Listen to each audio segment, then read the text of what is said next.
आज सावन का आखिरी सोमवार काशी विश्वनाथ के दरबार में श्रद्धालुओं की भारी भीड़। मंदिर के बाहर लगाई गई 3 किलोमीटर तक लंबी लाइन, श्रद्धालुओं के ऊपर की गई फूलों की बारिश। उज्जैन के महाकालेश्वर मंदिर में भस्म आरती के बाद भगवान महाकाल को 1.25 लाख लड्डू का भोग लगाया गया। सावन का आखिरी सोमवार होने पर बड़ी संख्या में पहुंच रहे हैं श्रद्धालु।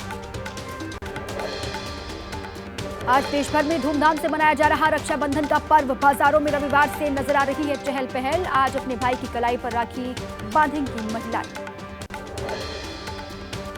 रक्षाबंधन पर इस बार भद्रा का साया। भद्रा के समय राखी बांधना माना जाता है अशुभ। दोपहर को 1:30 बजे के बाद खत्म होगी भद्रा। इसके बाद राखी बांधना रहेगा उत्तम। रक्षाबंधन पर केंद्रीय मंत्री शिवराज सिंह चौहान का दिखा अनोखा अंदाज। रक्षाबंधन पर लाडली बहनों के लिए गाना गाया। महिलाओं ने शिवराज सिंह की कलाई पर राखी बांधी। महाराष्ट्र के उप मुख्यमंत्री देवेंद्र फडणवीस को महिलाओं ने राखी बांधी। लाडली बहन योजना से जुड़े कार्यक्रम में महिलाएं पहुंची थी। सरकारी योजना से मिल रही मदद के लिए महिलाओं ने जताया आभार।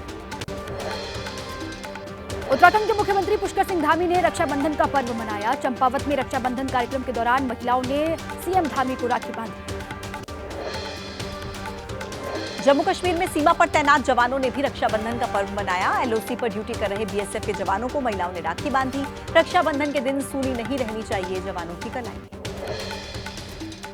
रक्षाबंधन को लेकर डीएमआरसी की तैयारी। यात्रियों की सुविधाओं को देखते हुए तैयार रखी गई अतिरिक्त ट्रेनें। भीड़ को नियंत्रित करने के लिए अतिरिक्त टिकट काउंटर भी बनाए गए।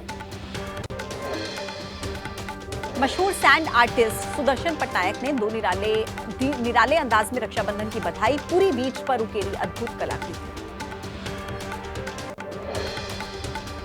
आज होगा अमरनाथ यात्रा का समापन। 29 जून को यात्रा शुरू हुई थी। इस साल 5 लाख से ज्यादा श्रद्धालु दर्शन कर चुके हैं। दोपहर 1:30 बजे शुरू होगी पूजा। देश के कई राज्यों में भारी बारिश के बाद बाढ़ जैसे हालात। आज भी बिहार, छत्तीसगढ़, उत्तर प्रदेश, पश्चिम बंगाल, मध्य प्रदेश और ओडिशा के कई हिस्सों में भारी बारिश की चेतावनी। वाराणसी में दशाश्वमेध घाट के बजाय छत पर हो रही है विश्व प्रसिद्ध गंगा आरती। नदी का जलस्तर बढ़ने से पानी में डूबे किनारे। लखीमपुर खीरी में मोहना नदी का कहर जारी। कटान की वजह से कई साल पुराना पीपल का पेड़ पानी में समाया। नदी किनारे फसलें हुई खराब। चित्रकूट में बरदहा नदी में अचानक से बाढ़ आ गई। पुलिया पर पानी के तेज बहाव में फंसा ट्रैक्टर। कड़ी मेहनत के बाद ट्रैक्टर पर सवार 5 लोगों को बचा लिया गया।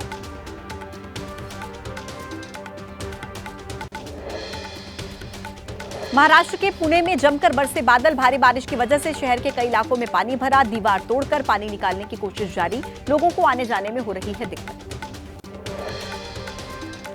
महाराष्ट्र के रायगढ़ में एक ही परिवार के 3 लोगों की सावित्री नदी में डूबकर मौत। तीनों के शवों का रेस्क्यू कर लिया गया। दरगाह पर जियारत के लिए तीनों गए थे।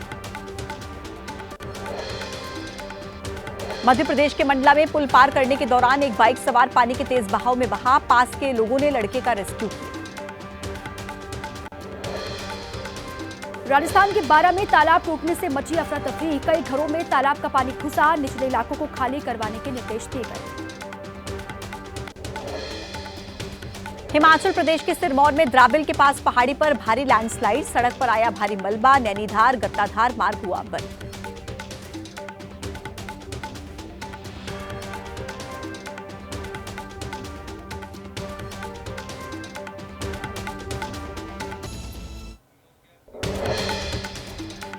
बिहार के सुपौल में बीएसएफ के 250 ट्रेनी जवान फूड पॉइजनिंग से बीमार हुए। खाना खाने के बाद बिगड़ी जवानों की तबीयत। इलाज के लिए अस्पताल में शिफ्ट किया गया।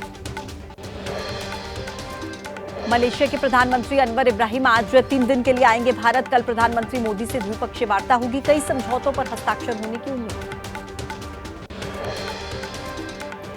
भारत दौरे पर आई नेपाल के विदेश मंत्री आरजू राणा देउबा। आज विदेश मंत्री एस जयशंकर से करेंगे मुलाकात। द्विपक्षीय संबंधों को मजबूत करने पर होगी चर्चा। एमपॉक्स वायरस को लेकर केंद्र सरकार सतर्क। पीएम के प्रधान सचिव पीके मिश्रा ने हाई लेवल मीटिंग की। कहा प्रधानमंत्री खुद रख रहे हैं निगरानी। अभी तक देश में एमपॉक्स का एक भी मामला नहीं। तमिलनाडु के पूर्व सीएम एम करुणानिधि की जन्म शताब्दी पर सिक्का जारी। रक्षा मंत्री राजनाथ सिंह ने चेन्नई में जारी किया स्मारक सिक्का। कार्यक्रम में मौजूद रहे तमिलनाडु के सीएम एम.के. स्टालिन। रक्षा मंत्री राजनाथ सिंह ने चेन्नई में तटरक्षक बल के नए केंद्र का उद्घाटन किया। समुद्र में मछुआरों को सुरक्षा देना इस केंद्र का मकसद। इंडियन कोस्ट गार्ड के डीजी राकेश पाल का निधन, हार्ट अटैक से मौत। रक्षा मंत्री राजनाथ सिंह ने राकेश पाल को श्रद्धांजलि दी। राजीव गांधी सरकारी अस्पताल पहुंचे राजनाथ सिंह। भारत और ऑस्ट्रेलिया के बीच मुक्त व्यापार समझौते पर आज से सिडनी में शुरू होगी अगले दौर की बातचीत। दोनों देशों के बीच वस्तुओं और सेवाओं में बाजार पहुंच पर होगी चर्चा। यूपी में 69,000 शिक्षकों की भर्ती को लेकर योगी सरकार का फैसला। मेरिट लिस्ट पर दिए इलाहाबाद हाईकोर्ट के आदेश को मानेगी सरकार, सुप्रीम कोर्ट का रुख नहीं करेगी। शिक्षक भर्ती पर मुख्यमंत्री योगी आदित्यनाथ बोले, संविधान के मुताबिक आरक्षण का लाभ आरक्षित वर्ग के अभ्यर्थियों को मिलता रहेगा, किसी भी अभ्यर्थी के साथ अन्याय नहीं होगा। आरक्षण की वजह से नौकरी जाने वाले शिक्षकों के समायोजन पर विचार कर रही है योगी सरकार। हाई लेवल बैठक में सीएम योगी ने भर्ती प्रक्रिया पर मंथन किया। वक्फ बोर्ड संशोधन बिल पर शिया समुदाय के मौलाना कल्बे जवाद बोले, विधेयक पेश करने से पहले भ्रम को खत्म करने के लिए उलेमाओं से लेनी चाहिए सरकार को सलाह। आरजीकर मेडिकल कॉलेज के पूर्व प्रिंसिपल संदीप घोष से सीबीआई की पूछताछ। रविवार को तीसरे दिन 14 घंटे तक हुई पूछताछ। जरूरत पड़ने पर संदीप घोष का भी हो सकता है साइकोलॉजिकल टेस्ट। सीबीआई के लिए अभी सस्पेक्ट बने हुए संदीप घोष। पूछताछ के दौरान सीबीआई ने उनसे 100 से ज्यादा सवाल पूछे। सूत्रों के मुताबिक सवालों का सही से जवाब नहीं दे रहे थे संदीप घोष। महिला डॉक्टर के रेप मर्डर केस की जांच जारी। सीबीआई टीम ने आरजीकर मेडिकल कॉलेज और हॉस्पिटल के इमरजेंसी वार्ड में जांच की। 3D लेजर मैपिंग वहां पर की गई। पश्चिम बंगाल के राज्यपाल सीवी आनंद बोस ने गृह मंत्री अमित शाह और स्वास्थ्य मंत्री जेपी नड्डा से मांगा मुलाकात का समय। राज्य के हालात पर बातचीत करना चाहते हैं राज्यपाल। दिल्ली में स्वास्थ्य मंत्रालय के अधिकारियों से मिला डॉक्टर्स का डेलीगेशन ने रखी सीपीए समिति के गठन समेत 4 मांगे। दिल्ली के डॉक्टर्स का फैसला, एम्स समेत दूसरे अस्पतालों के डॉक्टर्स लगाएंगे मुफ्त ओपीडी। स्वास्थ्य मंत्रालय के सामने सड़क पर मुफ्त ओपीडी सेवाएं देंगे डॉक्टर्स। सुप्रीम कोर्ट ने लेडी डॉक्टर रेप मर्डर मामले पर लिया स्वतः संज्ञान। 20 अगस्त को होगी सुनवाई। चीफ जस्टिस डीवाई चंद्रचूड़ की अगुवाई वाली बेंच मंगलवार को करेगी सुनवाई। कोलकाता की घटना को लेकर फुटबॉल क्लब ईस्ट बंगाल और मोहन बागान के समर्थकों ने विरोध दर्ज किया। कोलकाता के सॉल्ट लेक स्टेडियम के पास इकट्ठा हुए बड़ी संख्या में लोग। कोलकाता में जूनियर डॉक्टर्स का विरोध प्रदर्शन लगातार जारी। महिला डॉक्टर्स के साथ हुई घटना का विरोध किया गया। आरोपियों को सख्त सजा देने की मांग। दिल्ली के कनॉट प्लेस में भी डॉक्टर्स का प्रदर्शन दिखाई दिया। रेजिडेंट डॉक्टर्स ने निकाला मार्च। कोलकाता केस में दोषियों को कड़ी सजा देने की मांग। केंद्रीय मंत्री जेपी नड्डा का पश्चिम बंगाल की सीएम ममता बनर्जी पर हमला का मुख्यमंत्री ने राज्य के लोगों को निराश किया है। लोहे की पकड़ अब खा चुकी है जंग। एमपी सरकार में मंत्री कैलाश विजयवर्गीय का ममता सरकार पर हमला का, ममता के दिल में महिलाओं को लेकर नहीं है कोई संवेदना। जाने माने एक्टर और बीजेपी नेता मिथुन चक्रवर्ती ने ममता बनर्जी पर प्रहार किया। उन्होंने कहा कि आने वाले दिनों में और खराब होंगे पश्चिम बंगाल के हालात। मृतक डॉक्टर के परिवार के प्रति गहरी संवेदना व्यक्त की। कोलकाता की घटना पर पूर्व क्रिकेटर और राज्यसभा सांसद हरभजन सिंह ने लिखा खत। पश्चिम बंगाल के राज्यपाल और मुख्यमंत्री से अपील की, डॉक्टर के रेप मर्डर केस में हो सख्त कार्रवाई। महिला डॉक्टर रेप मर्डर मामले में कोलकाता में राखी बंधन कार्यक्रम। बीजेपी महिला कार्यकर्ता बंगाल की महिलाओं की सुरक्षा के लिए आयोजित करेंगे कार्यक्रम। बीजेपी में शामिल होने की अटकलों के बीच कल दिल्ली पहुंचे झारखंड के पूर्व सीएम चंपई सोरेन का मुख्यमंत्री रहते हुए उनका अपमान किया गया। सभी विकल्प उनके सामने खुले।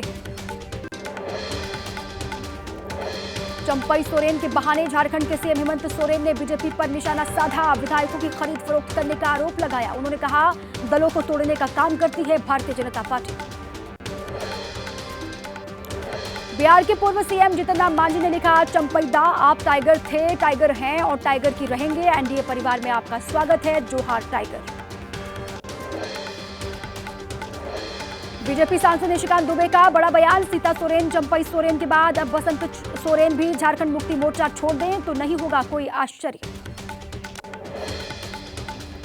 चंपई सोरेन के सभी विकल्प खुले हैं वाले पोस्ट पर झारखंड मुक्ति मोर्चा के नेता मनोज पांडे ने कहा, बीजेपी डूबता हुआ जहाज। चंपई सोरेन अगर जाते हैं तो उनके लिए होगा यह आत्मघाती फैसला।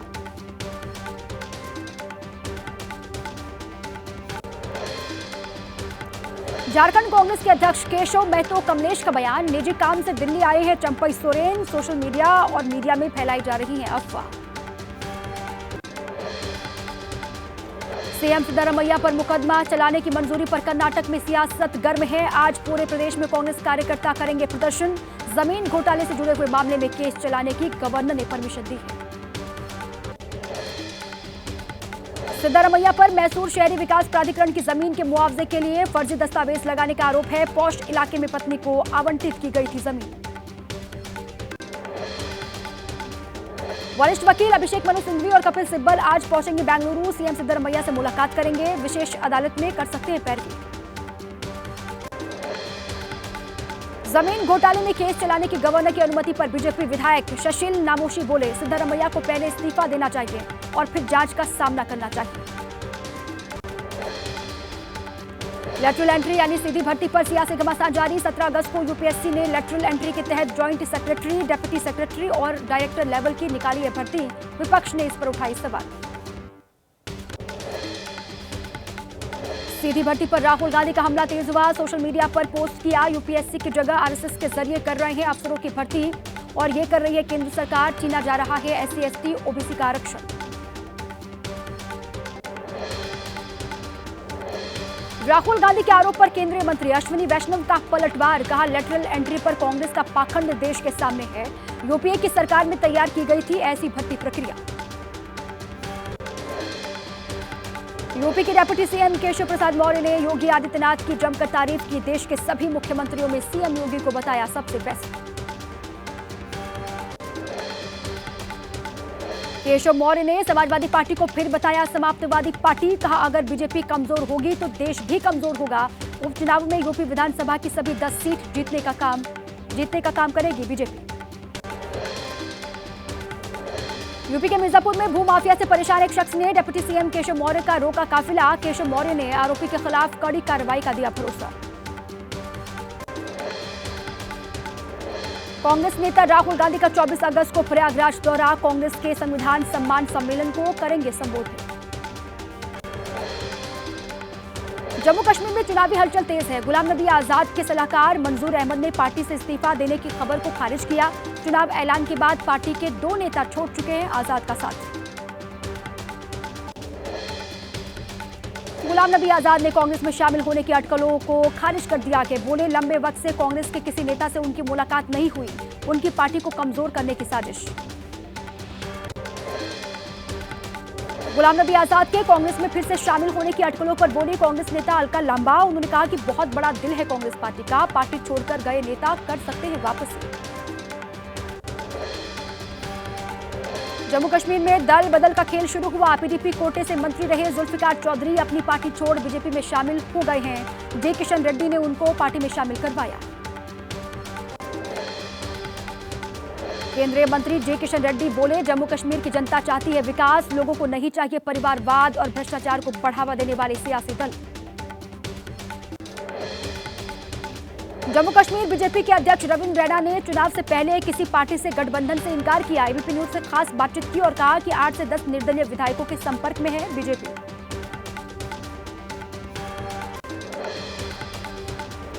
महाराष्ट्र के पुणे में सुनीता केजरीवाल ने शरद पवार से मुलाकात की। आधे घंटे की मुलाकात में आम आदमी पार्टी के सांसद संजय सिंह भी मौजूद रहे। हरियाणा के मुख्यमंत्री नायब सिंह सैनी बोले बीजेपी चुनाव के लिए पूरी तरीके से तैयार है। 30वीं बार भी हरियाणा में सरकार बनाने का उन्होंने किया दावा। जेजेपी नेता दुष्यंत चौटाला ने कहा हरियाणा की सभी 90 सीट पर चुनाव लड़ने के लिए उनकी पार्टी तैयार है। आने वाले 42 दिन राज्य के सुनहरे भविष्य को लिखने का काम किया जाएगा। बहुजन समाज पार्टी ने यूपी की फूलपुर विधानसभा सीट पर होने वाले उपचुनाव के लिए अपने प्रत्याशी का ऐलान कर दिया है। शिव बरन पासी को बनाया गया है उम्मीदवार। मुंबई में धारावी बचाओ आंदोलन के मंच से आदित्य ठाकरे की हुंकार। धारावी के लोगों को वहां से कोई हटा नहीं सकता। लोगों के साथ मजबूती से खड़ा है विपक्षी गठबंधन। हैदराबाद में बजरंग दल ने बांग्लादेशी हिंदुओं के समर्थन में निकाली रैली। बीजेपी नेता टी राजा बोले, अगर हिंदुओं पर जुल्म नहीं रुका तो बांग्लादेश को भी सिखाएंगे सबक। बांग्लादेश में हिंदुओं पर हुए जुल्म को लेकर आरएसएस नेता इंद्रेश कुमार ने विपक्ष को घेरा। कहा, बांग्लादेश में हिंदू मंदिर तोड़े गए, लेकिन विपक्ष के किसी भी नेता ने आवाज नहीं उठाई। बिहार के मंत्री अशोक चौधरी और उनकी बेटी शांभवी चौधरी ने सीएम नीतीश कुमार पर किताब लिखी। राज्यपाल राजेंद्र विश्वनाथ ने लोकार्पण किया। नीतीश को दिया अजात शत्रु का खिताब।